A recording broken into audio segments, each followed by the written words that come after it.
Good day, I'm Samantha Allen and this is your JIS News for September 19.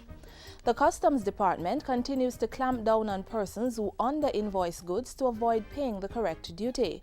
Commissioner of Customs Major Richard Rees says Customs has collected an additional $276.6 million from revaluations during the first 5 months of the fiscal year. Of that amount, $172.4 million came from general cargo, while motor vehicles generated an extra $104.2 million. Speaking at a Kiwani's luncheon on Tuesday, Major Rees said despite the revenue increase, the under-invoicing of goods continues to be a major challenge.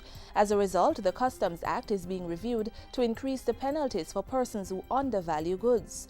Offenders are now required to pay 3 times the value of the duty if they're found guilty. The Customs Department will also be increasing the penalties for importers with permit breaches, while increasing public awareness on customs procedures, requirements, and sanctions. The Ministry of Youth and the Child Development Agency have begun a series of community meetings island-wide to encourage people to protect the nation's children.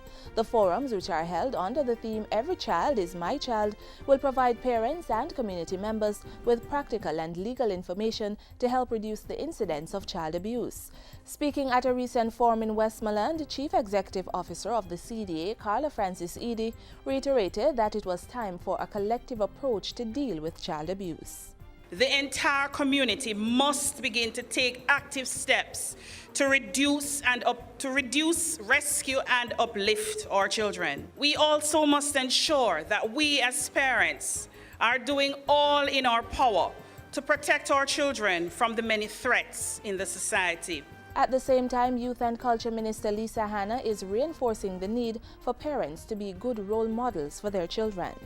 You cannot, for instance, be on your cell phone talking and say to your child while you're on your cell phone, pay attention, go and read a book, and do your homework.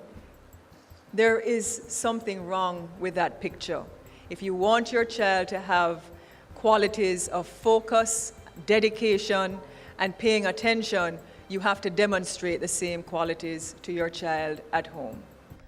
The consultation process that will help the government develop a policy of action on international migration and development has begun. The first national consultation was held on Tuesday at the Jamaica Conference Center in downtown Kingston.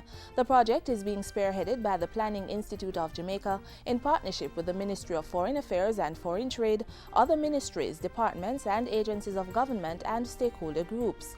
The government has received financial and technical support from a number of international development partners, including the International Organization for Migration.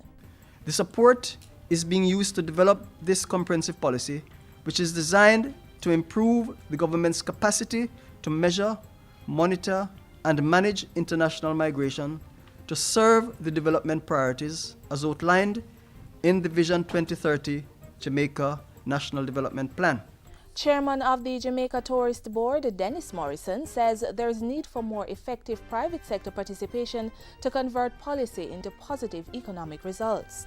Pointing to Brazil as an example, Mr. Morrison says ongoing collaboration in developing national policies between government and the business community does make a difference.